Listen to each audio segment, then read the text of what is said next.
You're listening to episode 16, where we chat with the Lord of Landing Pages, umpire of Unbounce, Oli Gardner. Humans and robots, welcome to WojCast. My name is Woj, founder of Kwasi.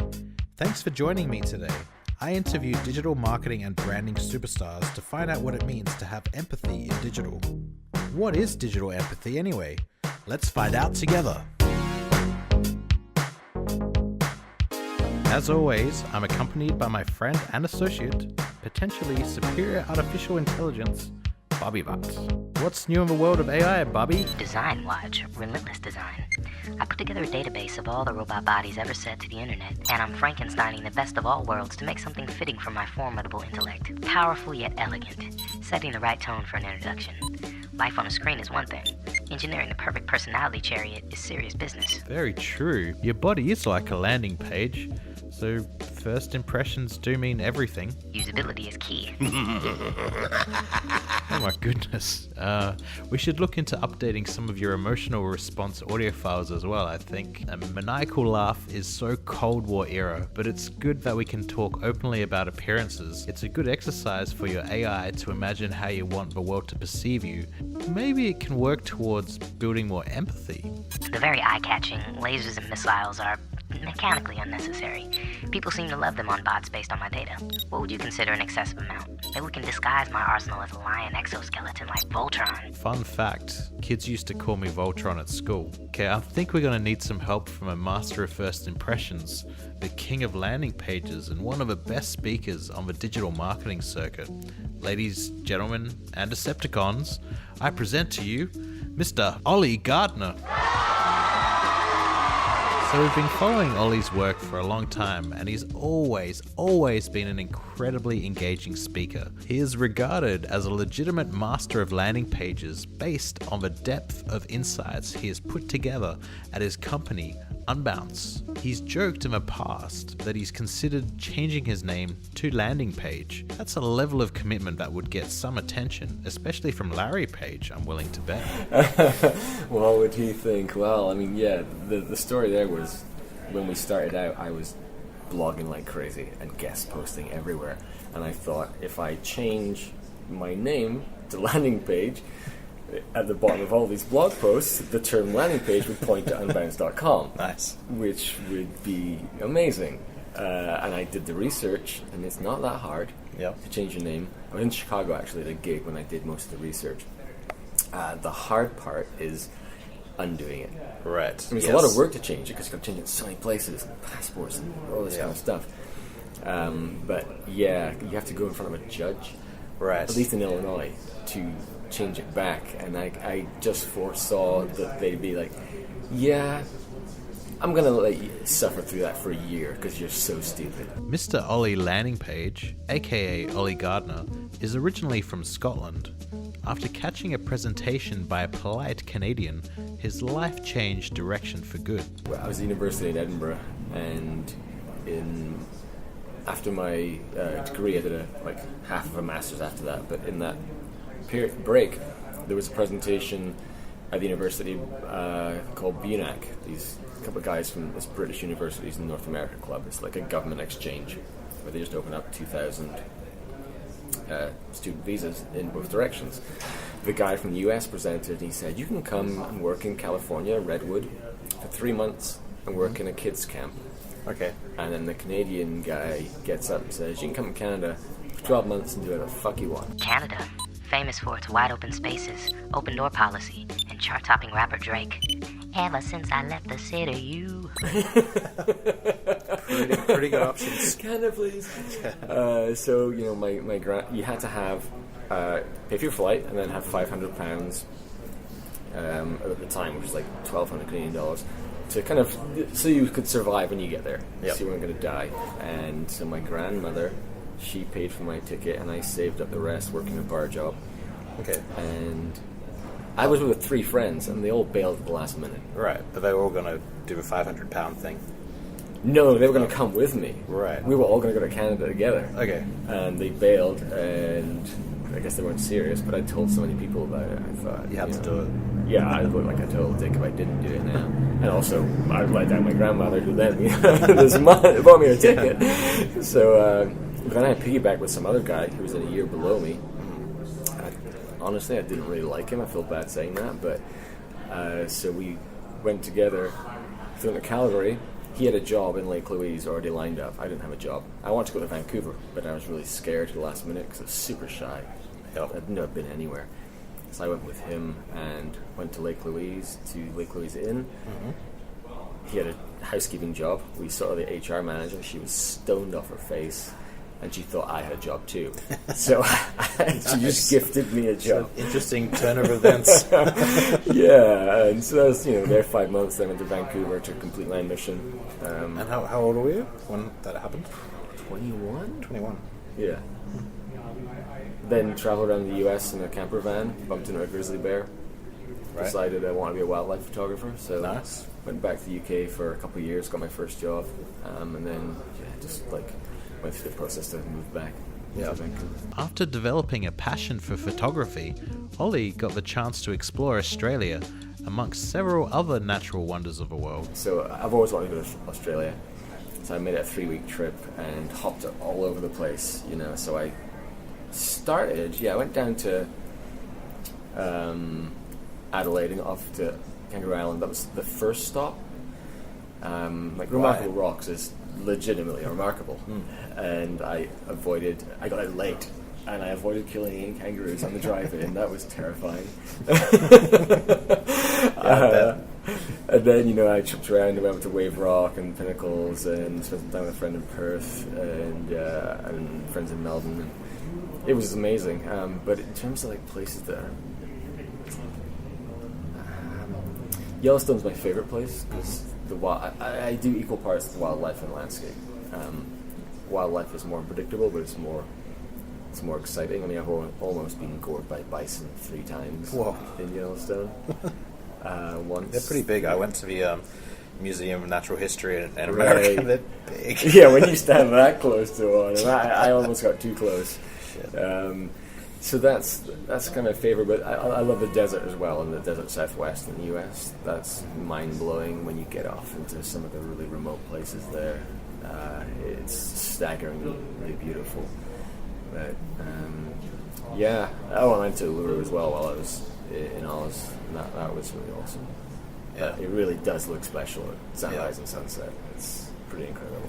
Perhaps it was his keen photographer's eye that led Oli into his role in Unbounce. Yeah, how does a wildlife photographer go from chasing shots of bison to starting a crusade to resurrect landing pages? So Rick, our CEO, he had 2 ideas back in the summer of 2009, and a bunch of us got together, probably about 10 of us at one point, just talking about the ideas over drinks, and we whittled down. We chose the best idea, basically. The other one would have been terrible. I don't quite remember what it was, but and then it was something to do with scoop.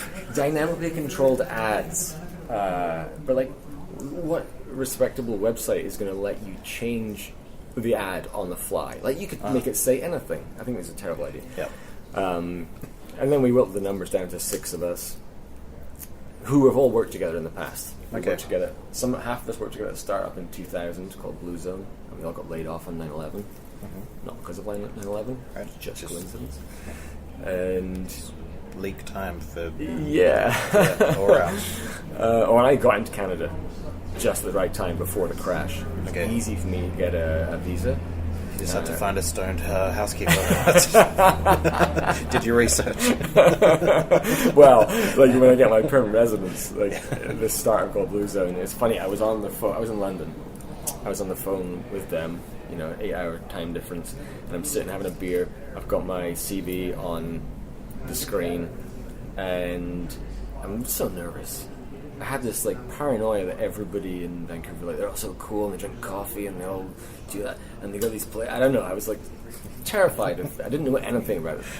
Anything. I was such a naive little prick back then. And I was sitting there waiting and I'm drinking a beer and the phone. And this is old school, right? So I've got an actual physical phone there, and it rings while having a drink, and I scared the crap out of myself, and I dropped the beer all over the keyboard, all over my paper CV that I had next to it, and like just got the job. It's quite easy, but anyway, sorry. So we all decided, yeah, let's do this. Like August 14th, 2009, and we needed a marketer. It seemed most natural. I had never been a marketer before. I didn't like marketers, but I'd done a lot of UX, usability, interaction design. Been a creative director. Yeah, always had a strong opinion, so I figured that's the right way to go. And that was heavily influenced by Moz. Mm-hmm. They've always been kind of like a big brother to us because they're about a couple of years ahead in terms of their growth. Yeah, and they're close. Vancouver, Seattle. And Rand's a good friend of ours. He was an advisor very early on. Okay. In Unbounce. A blessing from Moz isn't given to just any good-looking conglomerate of geniuses. Unbounce was shown the love because of its core value system that struck a chord with the heart muscle of Moz. Oli's team shares their strong ideology with a digital marketing community with their annual Call to Action conference, which is defined by its extremely open, welcoming atmosphere. Totally. There's cool. Definitely similarities. And so, the whole tag fee thing, we decided we need to have core values at Unbounce. Mm-hmm. So we actually brought a senior leadership team. It was most of the founders, I think, and then a couple other people who've been with us a long time. And we came to Seattle, actually. Okay. And it was set up wonderfully. I think Steph Greaser, who is our international marketing manager, I think she set up at the time. So we started in the morning at 1, open kind of workspace. Mm-hmm.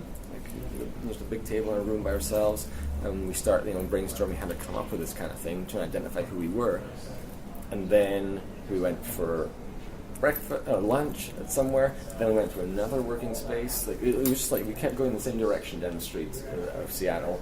Then another place for dinner, and we just had this amazing day of talking it through, and stickies everywhere. Halfway through, we're like, the restaurant totally sucks. a little bit, But then halfway through, we're like, sake, we've just got tag fee. Well, a slight modification on it. Like, let's focus. Let's not be so fee tag. What? Yeah. And eventually it came down to we had 6. We didn't have a good name. They didn't sound good together. The only thing we kind of came up with was the CDG, the Customer Delight Gang. That's kind of how it works. Makes sense. Yeah, so transparency, humility, empowerment, courage, delight, and generosity. Which one resonates most with me? You know what? There's a 7th unofficial one that I came up with. Okay. That a lot of people are in support of. Mm-hmm. We were going to launch it officially as a 7th, but a couple of people were concerned with the line. It basically is GAS, which stands for giving a shit. Okay. Which is way more important to me because it underpins all of them. If you give a shit, every other value becomes bigger and more powerful. But some people were afraid that the word shit wasn't appropriate. And gas as well, imagine. Humans are so sheepish when it comes to embracing their bodily functions. I haven't thought twice about the contents of my recycle bin. But the thing is, it's not the kind of thing you want to overdo, which is something I've noticed. Because when it's used sparingly, I brought it up in a meeting recently about someone in a situation, and Rick actually turned to me and said, yeah, you were right about that. Like the whole gas thing. So that was the best thing that was said all day. Yeah. Spot on with that. But thinking about it in my head, I don't know if it was if it was a present, if it was there officially, whether it would just be overused and it would become annoying. Yeah. I don't know, but that's the one I believe in. For a new company, negotiating a sustainable structure and setting up values that everyone is comfortable with is a major step that has its advantages and disadvantages. The advantage, and we have 6, which is very rare. But I think I saw a graph at one point where the more co-founders, the more successful companies are. But it's just not very common. The major advantage was we didn't have to hire anyone for 2 years because we could do everything. And there was a healthy overlap of creative and technical between many of us. In fact, Jason, who was our COO at the beginning, we have a new COO now, and he does some kind of special ops stuff. he was a creative director back in the Blue Zone days of 2000 when we first met him and Justin and Rick. So as we were kind of getting started, I was a little unsure of who was going to do what with certain things. And then Jason suddenly puts his hand up and says, "Can I do like legal and finance?" Like, fucking right, you can. So I was like, okay, I get to do all the creative stuff. And there's only one disadvantage, and that's that we all have a smaller piece of the company than we would have if we were. Yeah. That's the only disadvantage. By sharing all the risks together, the team reaps the rewards together, so in that sense, it's a mutual reward. But as the company grows, learning where the value really exists and how to spread that value amongst the team is a constant lesson. Yeah, totally. And some people have more than... We started out equally, but a few of us had to take a salary early on because we were just broke. Yeah. Like 3 of us had to, so... And that's what's really interesting, the learning from that, because that's meaningless at the beginning. That's pennies. Yeah. But now, it actually makes a big difference 8 years on, like the difference of how much you own. But it's we all have we have a majority within the 6 of us. We raise like under $1 million Canadian. So we have some investors, but they're all happy and they never bug us. Being based in the northern wilds of Canada as opposed to Silicon Valley also came with some advantages. At the beginning, everyone assumed we were in the valley. We get emails and LinkedIn messages saying, "Hey, you want to meet up for drinks? Would love to, blah, blah, blah." Like, you're like over 1,000 miles away, right? Like, do your research. We're not there. Yeah. I think it was great because kind of just an amazing country. We're all very thankful that we live there and how amazing it is. Vancouver's a stunning place. And I think there's just a certain style to Canadian business. I'm not sure that is good. And now that I'm learning more about how investment and all that kind of thing works, our investors, it was small, but they're very much, I don't know, there's different kinds. Like in the Valley, a lot of the investment is all about pumping money into as many companies as fast as possible. If a bunch of them fail, they don't care. They're just banking on them to the big win. And that's never been our approach. We've always been like, let's get to revenue, let's be profitable. And, we were profitable for quickly and for years. I mean, we invested more than we had. We put a healthy balance of where we take our profitability and over and under, just to make sure we're investing enough in the company for hiring and everything like that. We could be profitable in a second if we wanted to be, but we like to make sure we grow in the right way, but also carefully. We do not want, and nobody does. So you guys looking to just bootstrap things moving forward? No, we've never turned down the idea of raising more capital. It just had to be for the right reason. Right. And we know what the right reasons are, and we always have that in the back of our minds. So when the right opportunity comes around, so no, we've never been like, we're not going to do that. We just want to do it correctly, and we've had some really great advisors. Some of them, investors, and someone said, "Oh, you should raise a bunch of money," but the ones who we trust were all like, "You guys are doing fine. Just don't do it." Like they were actually very selfless in saying, "You know what, I could ask you to be involved and raise some money, but I don't think you should." So it's nice to be surrounded by people who actually are a bit more caring. But yeah, I just think it's a... Well, also, we bill in US dollars, so we get a nice uptick there as well, so that's good. 2011 was the turning point for Oli and Unbounce when he published a massive blog post for Moz entitled "The New Guide to Online Marketing." That post helped put Unbounce on the map from a brand awareness perspective and also impacted the entire culture within Unbounce. So I originally... Like I said, I was doing lots of guest posting. I did a post on the Moz blog, which was called the 12-Step Landing Page Rehab Program. And, back then, I think it's the same. You post on new Moz, and if it does well, we put it on the main blog.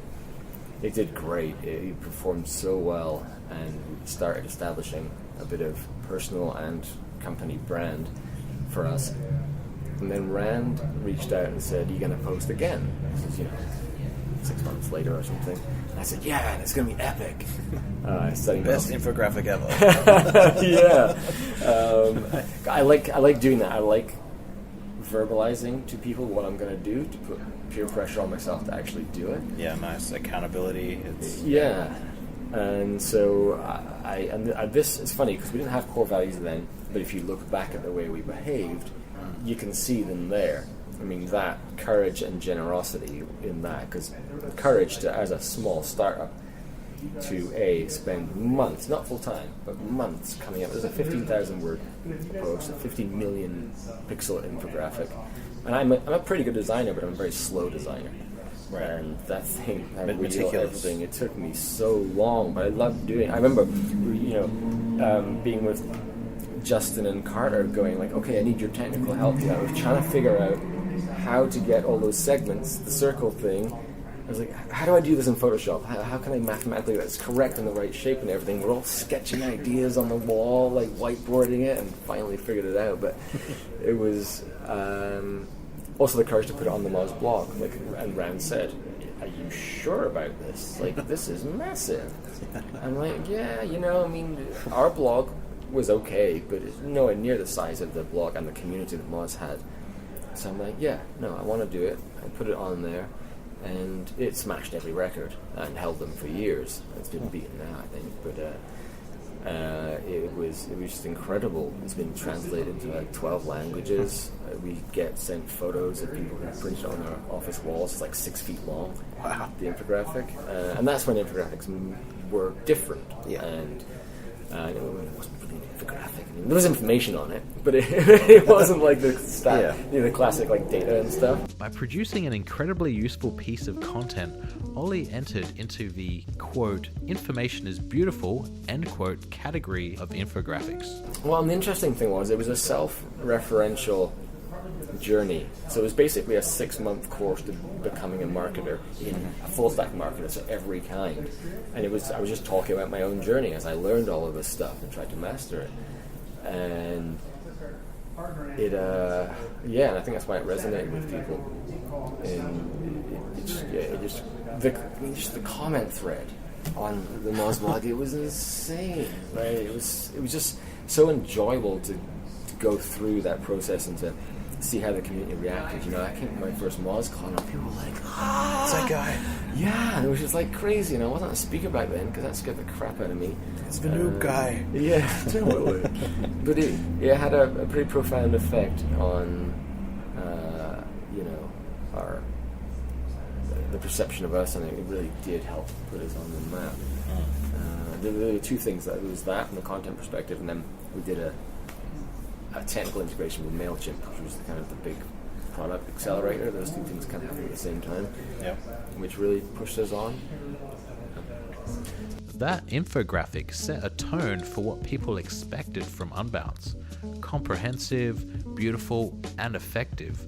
Their most recent product has a really cool interface. It's hard to sum it up without sounding like an advertorial, but it's drag and drop, fully customizable, and fucking fantastic. So I had this concept for a cyber cafe called Drag and Drop. Kind of a play on Jim Jarmusch's Coffee and Cigarettes, Like, we use augmented reality so you can share a late-night cup of quilted coffee from Bill Murray. Great, right? No, nothing at all. Another idea to drag and drop into the recycle bin. I guess I have to learn to be more flexible with some of these ideas, huh? Yes. From day one? Yeah, always super flexible, so you can change anything, because it was important to us. And there's things I don't like about it, and it frustrates the hell out of me sometimes, but it is very powerful. You can recreate a pixel-perfect rendition of your design, your Photoshop file, whatever it is in there, because you have full control. You can use a template if you want, but, and that's important to us, because brand matters to us. We want to have customers who were brands and companies, valid, like real businesses who care about that and don't just want some landing page, lead pages stuff. Overlays, which we do now as well. Those kind of things always appeared off-brand in many of the providers that had them, and we didn't want to facilitate people going down that path. The journey is intended to be a seamless experience, one that keeps people from freaking out and saying, "Oh my god, I'm on a landing page, get me out of here!" It needs to feel exactly like your ad, exactly like your website, just on brand. And we felt that in the commentary that went along with it when people were using it, they valued that. So it was good that, and it's a powerful tool. There's a lot of stuff you can hack. Like I was working with my fiancée Nicole on a page the other day, putting in a whole bunch of Facebook pixel tracking and putting some custom code in there to do some cool tracking. She's working optimizing Scott Stratton's blog, the marketing podcast rather, which is really cool. So we were hacking some of that together, and it's kind of fun, but it's very different to when we started. Rick's vision was, we just need some text on a button, right? And that's it. So that's the landing page. Because we came from the gambling world where it wasn't lead gen; it was all about click-throughs for discounts, offers, and stuff like $60 free for your first poker game or whatever. So we didn't even have a forum. So there wasn't any data capture iteration, I presume? Nothing. It took us a while to kind of go, ooh. But, and I remember Carl, our CTO, I think he said that Justin is the one who created the builder. And he, I don't remember, I think Carl was saying, like, really? Like, we're gonna build this thing? Like, I think that's way over the top. I don't know what he wanted to do instead. Buy some. I'm not sure, but Justin was like, took that as a challenge and went away and just like quickly coded up well, here's how it could work with a little bit of this functionality. And I was like, holy crap. It's alive. Make it live. Yeah. So it was interesting times. Things are always in motion, and the world of marketing has changed so much since 2011. One thing that's changed is that I now know that SEM and PPC are the same thing. They were two things on this. I was a noob becoming an expert, and that was a faux pas. Other than that, a lot of things are different. It's just technologies come and go. Yeah. There'll be things in there that the social platforms that don't exist anymore. I think Dig does still exist, but Dig, delicious, yeah. All those kinds of things. So a lot of those have gone. Stumble upon. Oh, it's still around, but yeah. I don't know anyone who uses it. No, and I got, because I wasn't new back then, I got kicked off all of those channels early on. I wasn't doing it right, and it took a couple of years before I could get back on some of them. I sent some big apology emails to go like, hey, I didn't know what I was doing. I'm really legit. I'm sorry. Like, can you let me back on the platform? But then there's a lot of new tech as well that didn't exist then. So I think that's probably the biggest change, and I'd have to reread it to know what other bullshit I was saying. Unbounce recently conducted a study on the use of words that convey joy, which determined that they can lower a campaign's conversion rate by 40%, potentially signaling the death of joyfulness in marketing. Melancholy marketing has been usurped by legions of hipsters. It's all about using sepia tones and acid country music to sell four-wheel drives these days. God, I miss the 80s. Yeah, so there was a lot of, this whole study was based on analyzing text of 74 million interactions with 75,000 lead gen landing pages in 10 different business verticals. And so there's the average conversion rates, that kind of stuff. Then there's reading ease, word count, sentiment, and emotion. And yeah, there are certain surprising things. Certain verticals where what you expect. Travel, anger is bad. The more angry words, the worse the conversion rate can get. Like these are all. These are signals of things that we saw with that set of pages. It's not this is the way, but just some fascinating observations. And joy. You probably don't want joy on a bug exterminator's website, right? You want some fear. Yeah. You want some disgust. Some grime. These ugly mosquitoes or like crazy spiders. Everything's different. It's reading ease, complexity of language. There are some verticals where you need to be as simple as possible, and some where you want to be complex, and there are some way you want to be complex or simple, but not in the middle. It's fascinating. Then you can use cool tools like readable.io to kind of measure your reading ease and just make changes to it. I love that tool. It's very cheap. We're going to build all that stuff in the app eventually. Nice. I mean, I already have a little Chrome extension that analyzes the. When you open the app, it will look at the text on the page and it'll highlight words of different emotions or something. I can't remember, but it's kind of cool. It has a bit of sentiment analysis. Yeah, and that's just, if you have a page open in the app and you have this Chrome extension, it's not built into the app, but you can kind of work it together. So okay. We're tinkering with some fun stuff. Our data science team is growing and growing. Not that I'm versed in these sort of things, but I gather that the algorithm's getting much smarter. You see, Bobbybot, it's all about coming to a happy medium.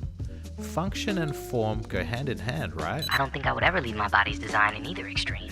I could end up as an abstract art piece stashed in a basement in Berlin, or a bean counting machine in an anonymous New Jersey warehouse. So you gotta combine those two extremes together and you get R2-D2. Balance is the way of the Force, young Jedi. Fear does not exist in this dojo, does it? No, sensei. Pain does not exist in this dojo, does it? No, sensei. Defeat does not exist in this dojo, does it? No, sensei. Prepare. Why do we study here? The way of this, sir. And what is the way? Strike first, strike hard, no mercy, sir. I can't hear you. Strike first, strike hard, no mercy, sir. Using Helvetica. I care about design, and I care about because I love it, I respect it, and I geek out on great design, but I'm not a very good designer. I'm okay, so I have that a little bit of that frustration, and so I have a large respect for it. But I see how dysfunctional, like in my talk I was saying, how dysfunctional marketing teams are, and how disrespectful marketers and designers in particular are towards one another. And sometimes that's warranted because some designers are just full of shit, and they're not open to data and a different way of working. Conversely, marketers just think design's about things being pretty. Not all of them. So I'm trying to bridge that gap and help people work together and develop more empathy, digital empathy. Take note, WatchBot. So that they can work better together, and everyone will just be a bit happier, because I read things like exit interviews when someone leaves. Or actually, and in designers, and some of the commentary they'll throw out is just because I'm not respected. I interviewed a ton of people in the company, and I was like, just it's not off the record, because I'm probably going to put stuff in my talk, but I'm not going to tell. It's going to be anonymous. So I just unleash, and I'd have someone say, design isn't respected at Unbounce. And I was like, oh, wow. Like, it is, but also it isn't, I guess, because someone's feeling that way. Yeah. And I used to be the creative director. I ran the creative team, and we just hired an amazing new senior art director, Cesar Martinez. So I'm really excited for where we're going in the future. But I just care passionately about it. But I love data. Otherwise, I wouldn't be interested in being an optimizer, a performance-based marketer. MacGyvering.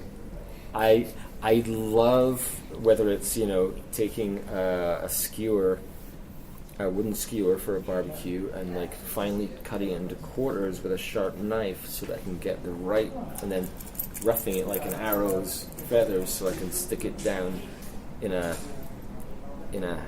pipe that Nicole smokes weed out of, so I can clean it. Nice, because you couldn't get any. Or I built a digital studio in our basement for my photography, and the table was connected against the wall with just one leg, so it couldn't stand up. So I needed to find a way of having it stand up there, so I could mark where to, put a bracket there to sit on. I'm on my own. How do I do this? It was falling over. So I just measure the length of what the leg was. And I just look around, and there's a piece of wood. I measure that, saw off the end, go over, stick it underneath. So I just made myself a stand that's the perfect height, put it there, then I do all the drawings where the holes go, and done, and then I throw that thing in the fire. Nice. I just geek out really hard on being able to solve a problem by looking around the room and what can I use to do this thing right now from anything that's in plain sight, or at least in the house. And I could live my life doing that, honestly. Oh, can you now, Oli Gardner?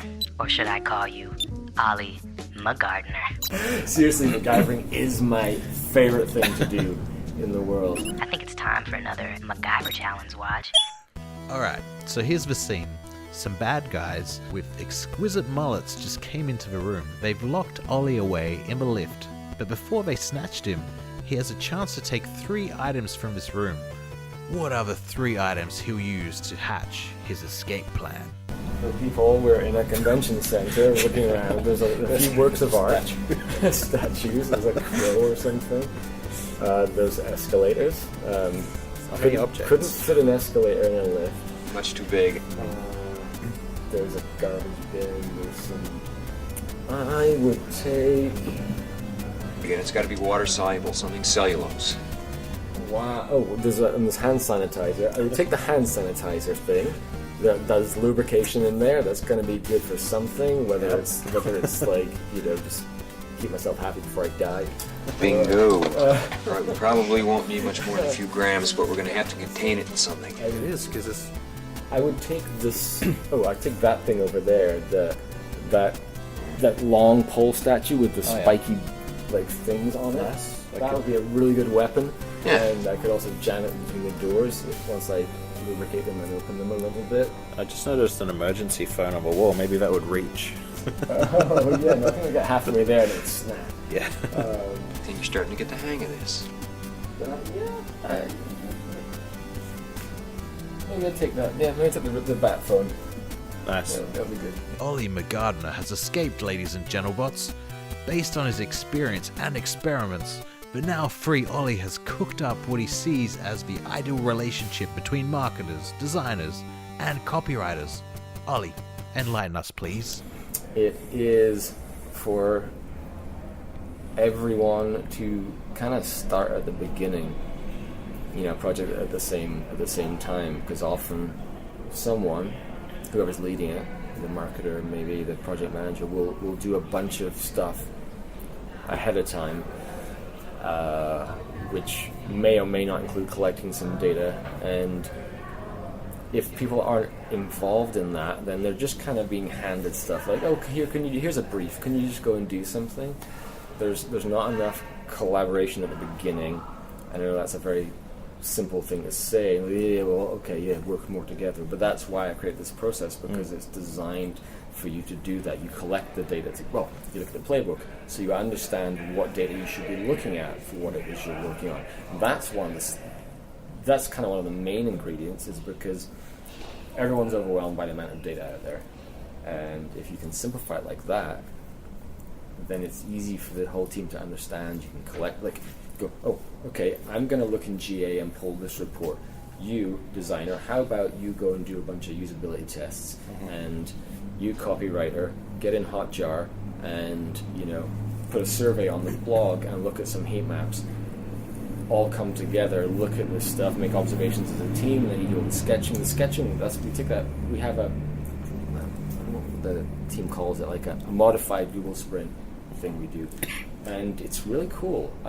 I've been running brainstorms for years, and the way some of the team run them was really cool, where we talk about stuff for a bit, and then everyone leaves the room with a big sheet of paper, and you go sketch all your ideas, and you come back and you present. And you can see 90% of what you said is nonsense, but that bit is gold. And then what you said, and then what I said, and you put it together, and then the designer gets to go away and start doing something that is agreed upon, and it's collective insight and knowledge. So I think, it's that allows people to see each other's talents. And that's the important part, because when a marketer can see how a designer thinks and works and be included, they'll have more respect for them, and vice versa. And So you've almost created a blueprint that all 3 of those roles can look at and track as a project. Yeah, exactly. Whereas previously, they're kind of like, well, what have I got to do with you? What have you got to do with me? I do my bits. And then the copyright designer thing as well. Really common that, like, oh, I can't start designing it because I don't have any copy. And then so they have to wait a week, and they either do some generic design on the way, or they wait a week, and they're doing something else. And then the copywriter gives them the copy, and they're like, oh, well, your headline doesn't fit in my design. I'm going to make your headline short. You can't do that. I wrote that headline. It's perfect. That's what we're trying. That's the message. Well, it doesn't fit in my design. We'll change your design. And it's like, and that's the problem with templating as they're a great starting point, but you can't be bound by them. Or you have like a landing page tool that's very flexible. So now that we know all the components necessary to create the ideal landing page, what's the most important element of a landing page when you're looking into increasing conversions? Lord knows we need to convert them. I would say the clarity of communicating your value proposition. Because if you can't get that right, you're screwed, basically. When demoing the automation tool for Unbounce, it appeared to be copy only, but this was a logical starting point, not just a value proposition. That was the easiest place to begin, because all we have is the copy and the design. Interpreting the design is very complex. But there's three things. There's the copy, the design, and then there's the traffic. So what we're doing now, we're working with a couple of universities on doing the visual analysis, and neural nets and all kinds of stuff, so that they'll just look at a screenshot of the page and try and understand conversion just by looking at it. And then, the third part is the traffic. So what is the context? Because all this does right now is on page. But when we merge that with the context of all of the information in the traffic logs, and hopefully some other external context, then the algorithm will become more powerful, and it will be able to figure things out much more quickly than just copy alone. But I think copy is still the most persuasive element of any marketing experience. Design can be incredibly persuasive, but it depends on your industry. Like beautiful, sexy, lustrous design might be important in fashion. In some other things, it's just about really communicating as quickly as possible. So definitely, clarity is right up there, I think. Once content has been created, the next step is to determine where it sits on a page, especially below the fold of a landing page, considering that all useful information about a product can't always fit above the fold. To scroll or not to scroll? That is the question. The fold, it's been this debated topic for years. It was important back in the day when Jacob Nielsen brought it up with X% weren't scrolling, but those days have gone, they've changed, but it's still important. Something we see that's really important, that we've seen repeatedly, is the amount that people scroll down your page. There's different ways to help them do that. There's visual cues that there's more. There's using internal nav, so sticky nav and stuff. That encourages more exploration because people choose when they want to go and bringing them down the page. But almost more importantly, what we've discovered is if you take your call to action and move it all the way at the bottom of the page, people have to look for it. Right. So they go hunting and they read all of this content or more of it on the way there. So then there's a chance, and we've seen this increase conversions several times. And part of my hypothesis there is that even if you get more signups when it's above the fold, they might not be as qualified because they haven't read some of these things. They might get in your app, they have a problem, they want, it needs this feature, it doesn't do this. Maybe it does, but you can't find it. In Microsoft Word, there's so many features, there's many you'll never know exist. It can be the same thing. They might leave, but if they've seen this whole thing, they may have seen the Salesforce or MailChimp logo as they scroll down. They know that integration exists. Or they may have, caught words or imagery that just makes them more qualified or better educated and can maybe have a higher lifetime value as a customer. Ultimately, it comes down to design. If you really want people to scroll below the fold, you have to include that in the design so they actually have a reason to. Definitely. So the clarity is probably the first part. So you have to communicate well enough that they'll go, okay, I want to stay here. So I get what this is, but then you can use design to change on-page behavior. draw them to different places and to highlight different things. So that's where the copy starts it, and then the design takes over almost. And that's where we need to debunk that notion of, oh, this is the standard conversion rate for a landing page, whereas if you want to change that, and in some cases you might need to lower that conversion rate by getting them to do different things, but you've got to cue them towards those elements. Yeah, exactly. And that's what was fascinating I think it's fascinating about my current talk and process, which I learned as I developed it, was this whole micrometric thing. Like when you make 15, look at the data and you make 15 observations based on usability tests, heat maps, all this kind of stuff.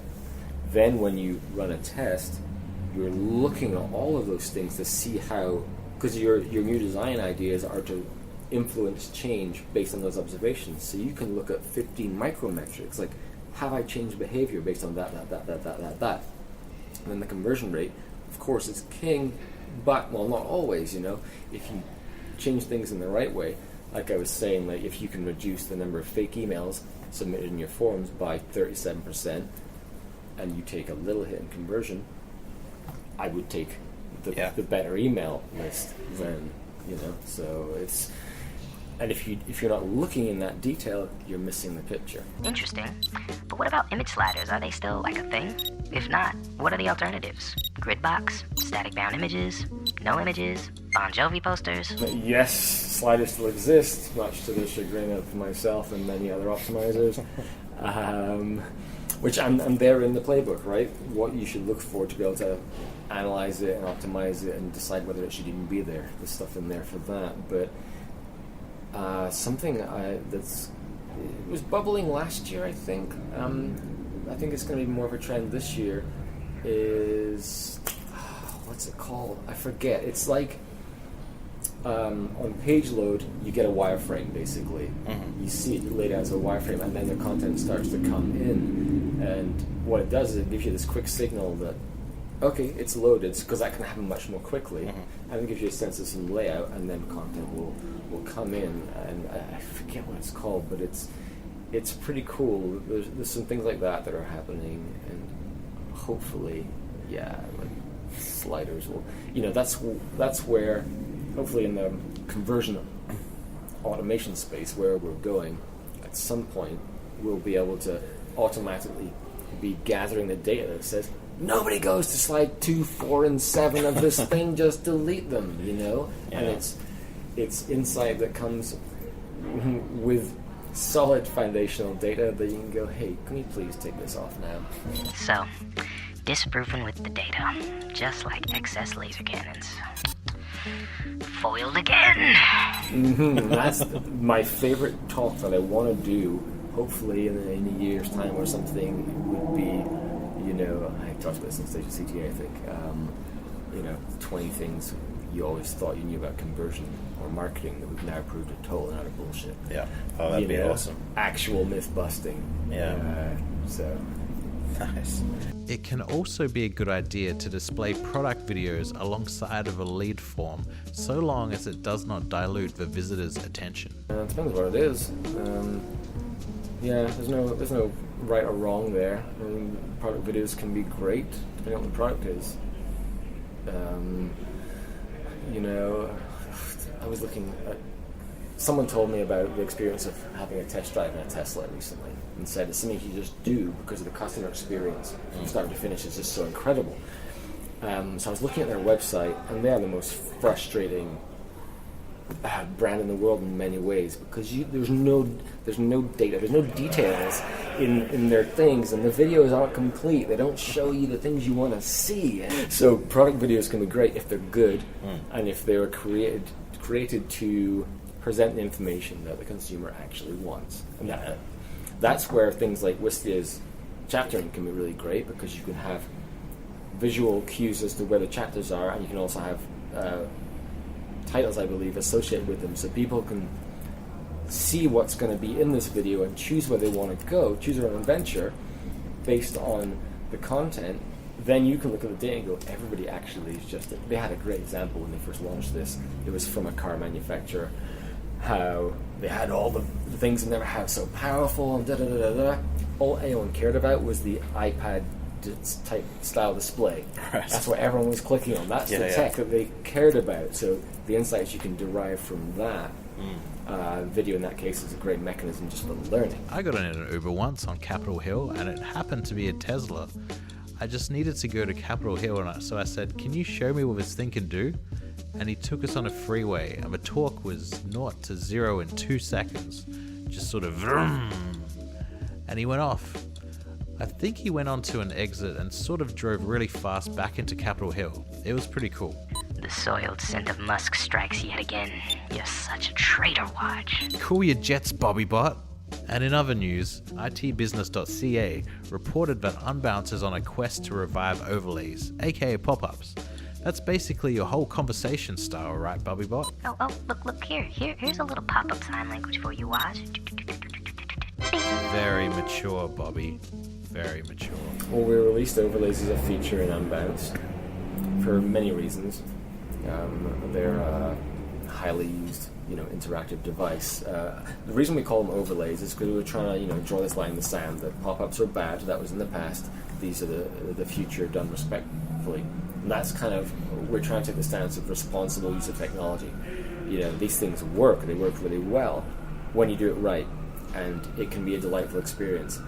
They can be funny. They can be really like my ex-kickboxing instructor, Richie. He uses them on his site, and it's got some really funny stuff on there, and people love it. Yeah. It depends how you use it. And we've got customers where they ran an experiment where they had product-based overlays, and they put it on their blog versus some content-related ones. And the product ones on the blog, they just 0.5% conversion rate.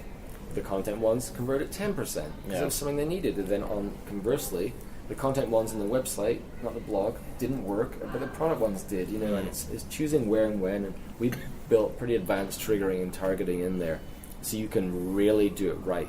We have 10 different overlays we're using on the Unbounce site in different places. But once you've seen one, you never see another. Right. We don't let you have that experience because we care about doing it responsibly and using it as an interactive device that is just generally actually helpful. We've had them that convert at 29%, right, because it was offering videos for an event, and it's like, I want free videos. That's something people want. So as long as you're not just interrupting people for the sake of shouting at them, they can be a really powerful thing. And to Will's point, and Bobby's refusal to acknowledge a little thing called patience, if it's done in the context of a searcher's journey, where you can kind of make the pop-up as the next step, it can be quite useful. Right, yeah, there's many use cases. I mean, it's whether it's for offers that, I'll take 15% off shopping in this store, or whether it's, we call it traffic shaping. I gotta say, I'm not a fan of the term, but where you take someone from one page, high traffic page or something, and you push them somewhere further down the journey that is actually relevant to what they're trying to do, but you can kind of, help move. You can experiment with different paths, but one of the core things is the advanced targeting. You can do lots of cool stuff with cookies and all kinds of stuff. So you can really be and geo-targeting and different triggers. You can really give someone a good experience, and also quickly figure out what's not a good experience. People don't react to that, don't do it, and keep working it. My dream in the future is that that's automatically done for you, functional testing, not content testing. So it'll say, on your pricing page, never put one of these ever, because it hurts conversion rates. But on your features page, a scroll depth of 60% overlay performs better than this. Use that. I don't know. The artificial intelligence will have to take these things to different places and make sure. And I talked about this in an old talk. It was last year at CTA, where we could implant our core values into an algorithm. So if delight is one of your core values, it can make suggestions based on you can add some more delight into this headline or into the copy on this overlay. So then it's making suggestions, because that's the fear. Machines are going to take over. Well, if we inject some human stuff in there, then we'll be helping to make sure that doesn't happen. developing some digital empathy. I think the guy interviewing with CTA, like emotional intelligence, he was asking about that. I'm like, well, if we can read an emotional intelligence book and learn from it and take positive steps, a machine can read that too. Surely. And do something with it. I like you, Oli, and it seems like AI can help Unbounce operate as a conversion automation platform for many, many moons. Basically, we've planned out 7 pillars, and I forget them all right now. Which is, of the optimization kind of path. Creation is one, obviously, so that's where the builder comes in, and then there's insights and analytics and all these different pieces, and then automation just sits in the middle of all of that. It speeds it up, brings insights faster. So I don't know. It's going to be an interesting journey because we already, things come to light, like the myth busting thing. The algorithm teaches us, this actually doesn't matter. This isn't doesn't impact conversion. It might be something you can use as a micro signal, but it's not something that actually directly impacts conversion. We showed that the number of form fields is not predictive of conversion. It will impact conversion, but it's not predictive. It can't. There's no guarantee that if you do this, it will do that. But when we start layering on the copy, as well as stuff about the form, then we actually do find predictive things in there. So it's about finding all these things that kind of go together. So I think... Can't wait till you guys figure it out. Yeah, well, some of it, we just don't know what's going to happen, which is that weird algorithmic AI thing. It's like, it's going to figure some stuff out that we didn't anticipate. And then there's always that risk of wrong advice. The algorithm decided that you don't need a form. What you need is music and an animated background. We did see some funny things, some outliers in the data where, it says on this industry, this type of page, these types of words that represent joy or whatever emotion could be helpful in increasing the performance of the page. But you'd have some words in there, like suggested words, and one of them for a webinar, it might, I'll just make one up. It could be like telephone pole or Yorkshire Terrier. It's nothing to do with it. Fax but machine. Somehow crept into the, So obviously filtering and everything needs to be stronger and stronger before you really get true predictive stuff and suggestion engines that can actually, do this and it will increase conversions. You should also take note of Oli's communication talents, Bobby Bot. His role as a speaker has solidified him as a thought leader in the industry. Yeah, it's the most important thing you'll do, I think, at least on the marketing side. But someone has to be a speaker. I didn't do it for years because I was scared, but now I have. It is the best thing for me personally, my growth as a person, as a professional, as a marketer. And yeah, the way I started it, once I got guilted into doing it, was I read How to Deliver a TED Talk by Jeremy Donovan. Amazing book, changed the way I think and how I structure my talks. And I watched a TED Talk every day on the commute to work, because my commute at the time on the bus was 17 minutes long, exactly, and that's how long 18 minutes was the length of a TED Talk. So I'd get to work every day going, I'm going to change the motherfucking world. You're about to get a world domination summit, Bobby Bot. Oh, I'm listening. There's 3 things I really care about, with speaking. There's the design of the presentation itself, making it visually compelling and persuasive. There's the delivery of how you, present this, as a speaker, as a physical person. And then there's what you're saying, and being entertaining. Entertaining and educational and inspiring. I should try and do all 3 of those things. We're actually doing a workshop, part of our kind of commitment to gender diversity in speaking and conferences and in the workplace. We're doing a thing called Center Stage. It's a workshop for women who want to be public speakers. We're going to do it at Unbounce. It's a passion project, so we're doing it on the weekend. We'll have maybe 20 people there, and then there'll be a bunch of coaches.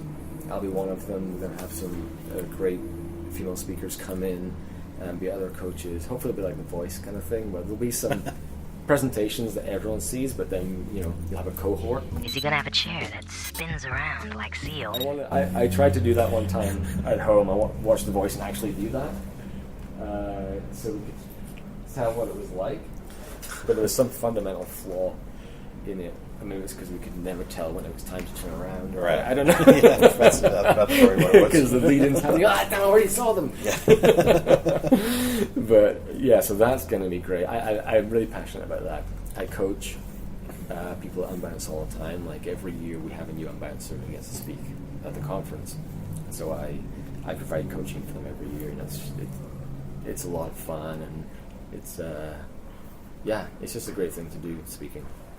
Gardner lives again. The most important conference is CTA Conf. Obviously, it's ours, Unbounce in Vancouver.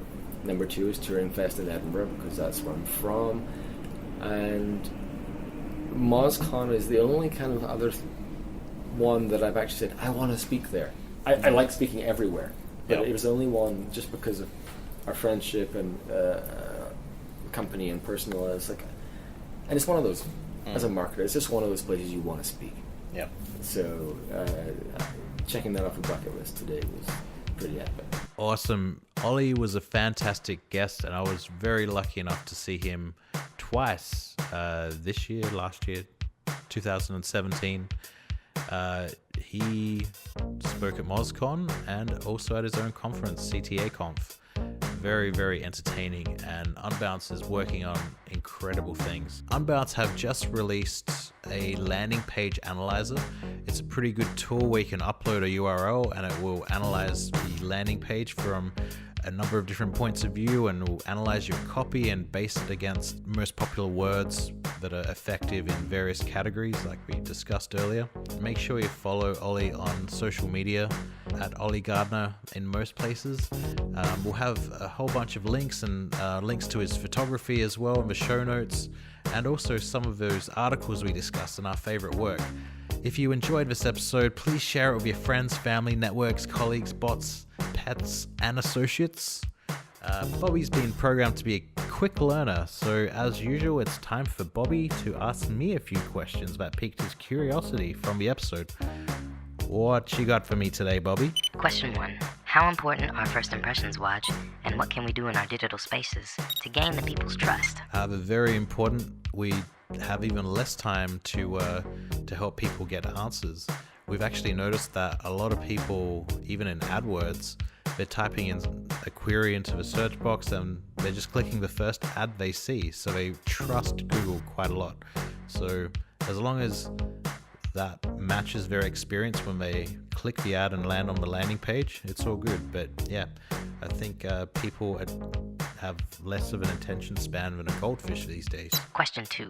What lessons have helped you develop the ability to draw insights out of the sea of data? Probably the key bit of information that I took out of our interview was a lot of the time we do rely on best practices and what people have done in the past and rely on that work and try to match it to our own. But it's quite simple with a lot of web development stuff.